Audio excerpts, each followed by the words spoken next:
This episode is about releasing guilt, choosing your calling, and alignment, not attachment, being the reason why people stay in your life.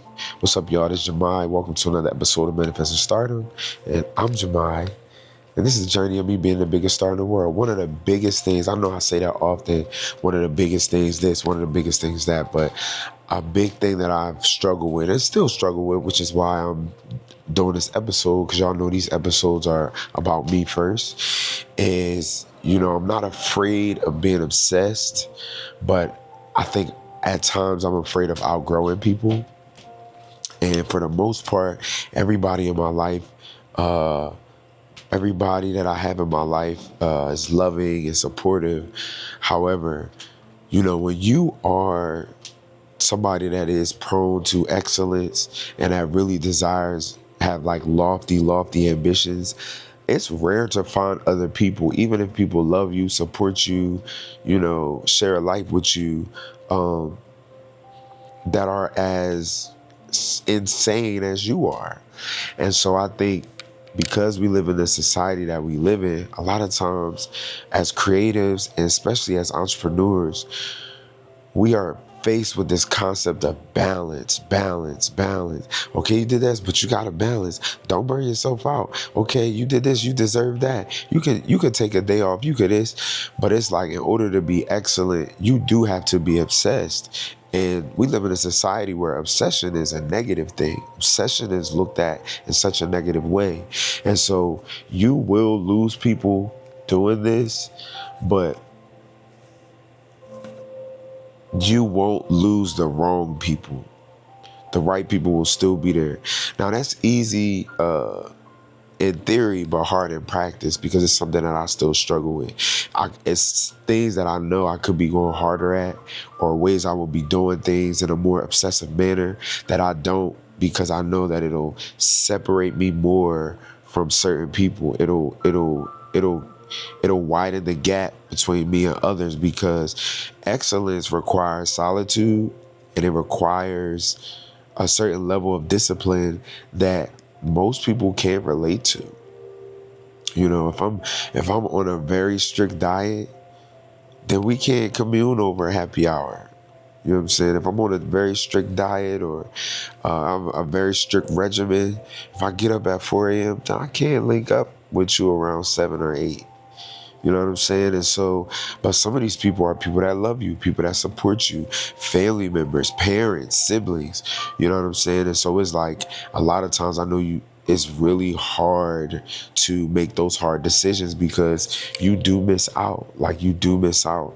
And like it's cool on Instagram, it's cool when you see niggas at the top, but when you working up that hill, it's a very difficult thing to reconcile with people that you love, or people that you've been friends with for years, and that you've been, their family or whatever. And so the thing is, like, I know me, I struggle with the fear of outgrowing people.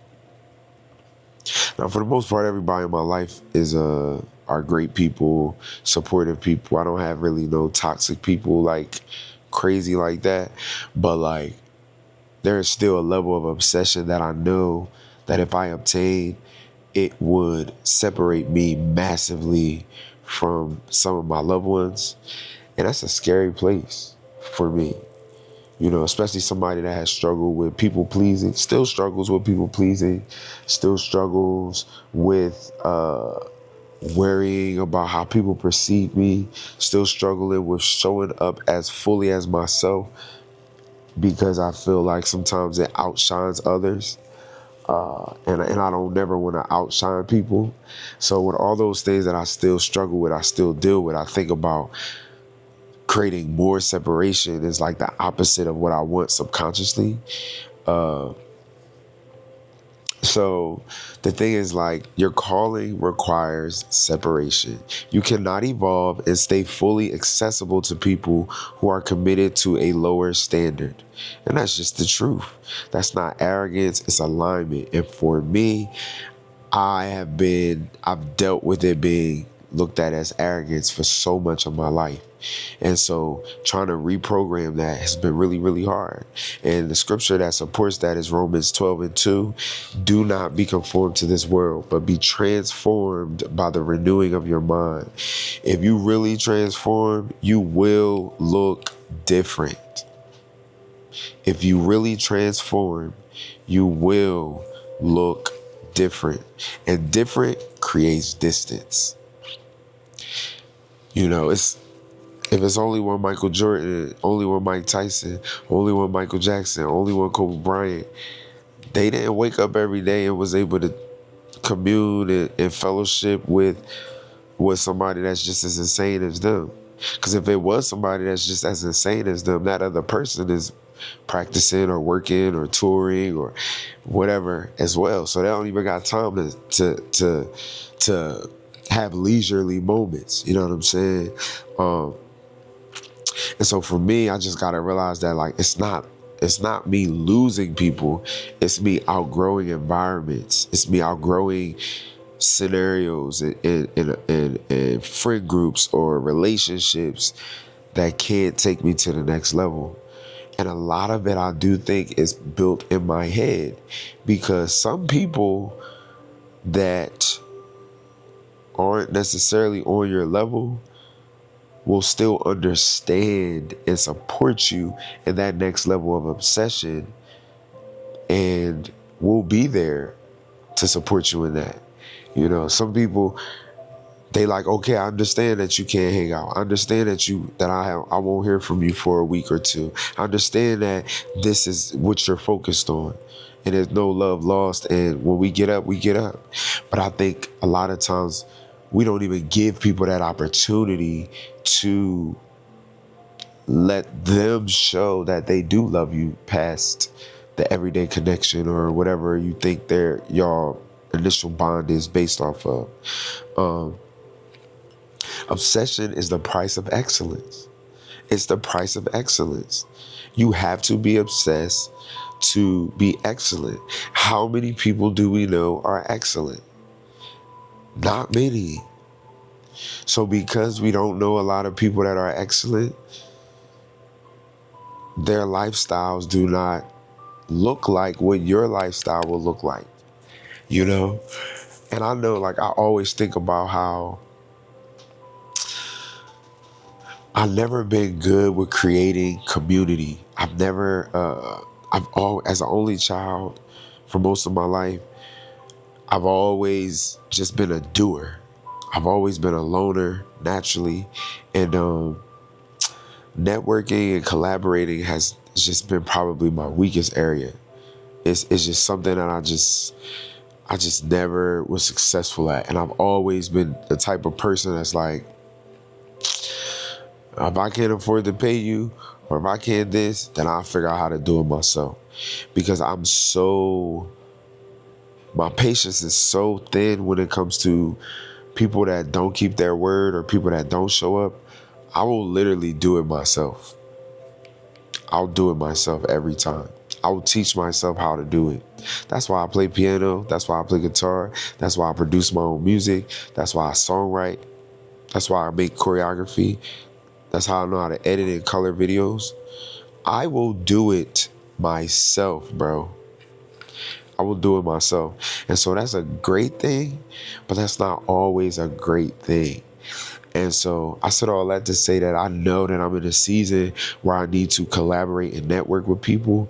And it has been the toughest because it's hard for me to find people that are obsessed, professional, focused, good-hearted in the same way that I am.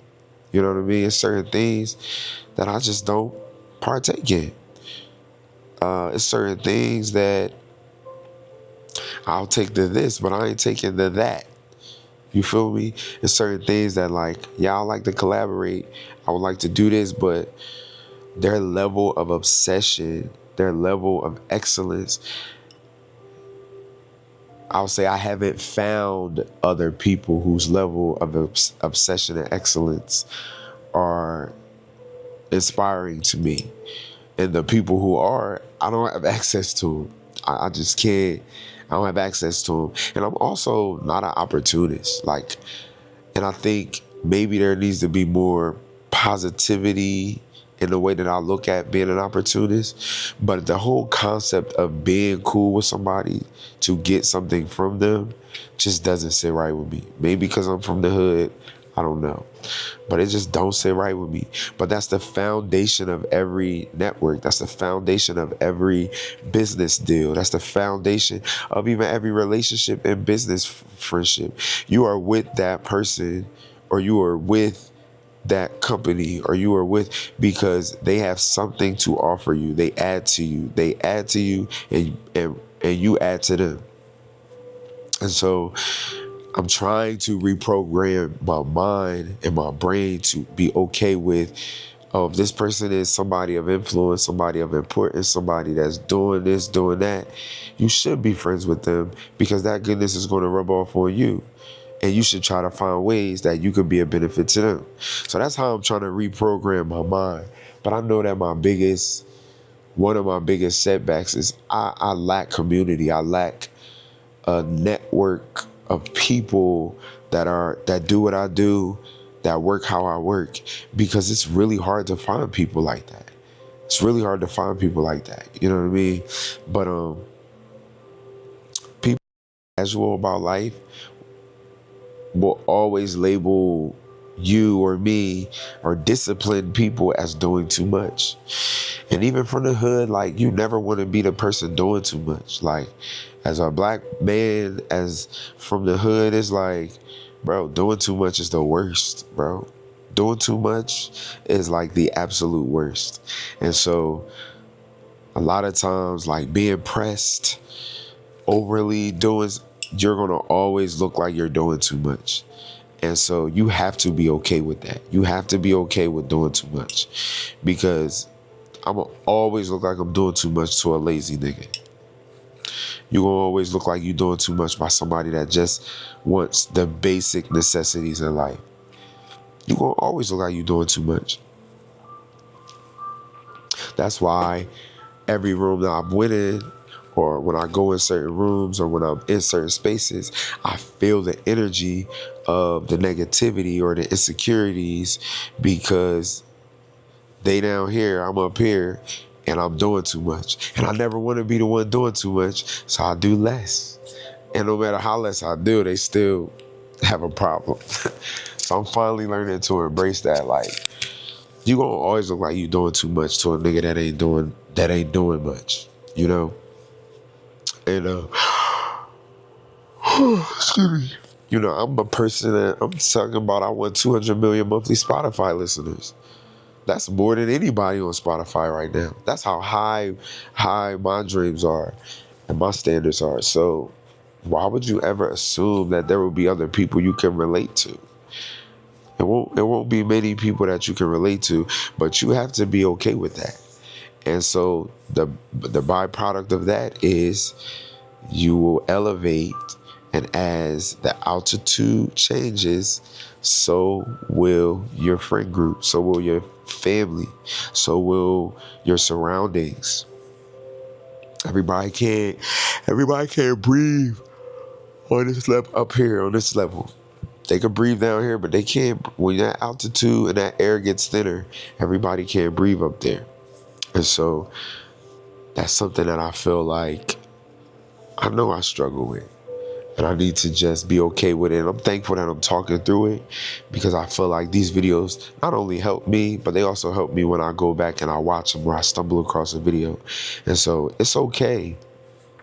It's okay to outgrow people, and it's okay to outgrow environments. Um, you know, that life requires a version of you that looks extreme to average people. And the last point I have is the right people, which I said, the right people won't be threatened by you. You know, this is where the fear is rooted.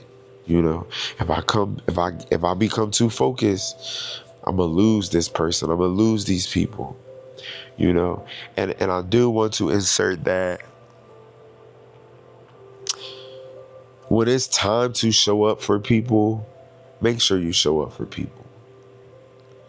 And that's not what I'm talking about. Because if you're the type of person that's worried about being more focused and losing people, more than likely, you're the type of person that show up for people when it matters.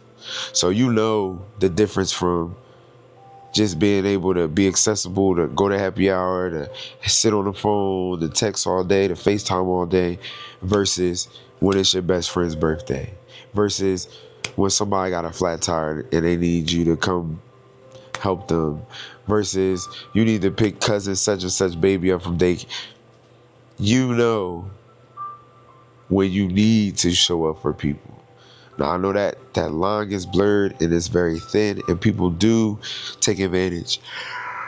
But you know when it's time, when it's a time to show up for people, that you need to show up for people, and that's not what I'm talking about. But it's those times in between where you don't have to show up. You just accessible, or you're just not being diligent about your time and your energy. Iron sharpens iron. So one person sharpens another, and that's in Proverbs 27:17. But real love, people that really love you, will not shrink you. They will adjust, and in fact, they deserve to see you at your greatest, and they also deserve to see how you truly feel and who you truly are. Because we can't fault people or criticize people if we haven't given them an opportunity to show up for us. You know what I'm saying? So be obsessed so that you can really appreciate the ones that's really going to be there and rock with you through that obsession. You know, real people, or your real ones, don't get uncomfortable when you rise. They rise with you. They respect you. They respect you. Or they remove themselves. They say, all right, I'm going to let you do your thing, and then I'm going to come back and I'm going to hit you up later. Or I'm going to do this, or I'm going to do that. But they rock with you. You know what I mean? If the growth creates the distance, that distance was already, oh, wow, that was good. If the growth creates the distance, that distance was already there. You already knew it was there. You already felt it. Your discipline is just what exposed it. You know what I'm saying? So it sucks to carry premature guilt. Don't carry premature guilt for a version of yourself, that you haven't even really stepped into. Step into that so that you can at least feel guilty for the right reasons, or towards the right people. If you play small, you'll resent people later. And that's one thing I know. If you play it small, you'll resent people later. You'll resent yourself. And if you go all in, you risk losing people now, but the risk is far greater because it'll only weave out the people who really, really matter. Which version of regret can you live with? Which version of regret can you live with? Will you regret never being who you wanted to be, never being who you know you need to be? Or will you regret losing people that never really accepted you for all of who you are? I don't think you'll regret the latter.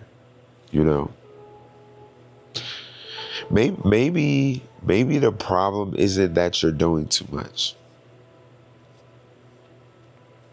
Maybe the problem isn't that you're doing too much. Maybe it's that you just have the wrong people in your life. Maybe you just been trying to make people too comfortable. So it's like, at the end of the day, bro, the people who love you gonna love you, and they're gonna rock with you. So go all in. And in fact, when you go all in, you'll be able to pull back and say, okay, that's what all in looks like. Now I want to stay between 85 and 95% of all in. But you won't know until you go. So, You're going to lose people, but you won't lose the wrong people. I mean, you won't lose the right people. You'll lose the wrong people. I'll see y'all tomorrow.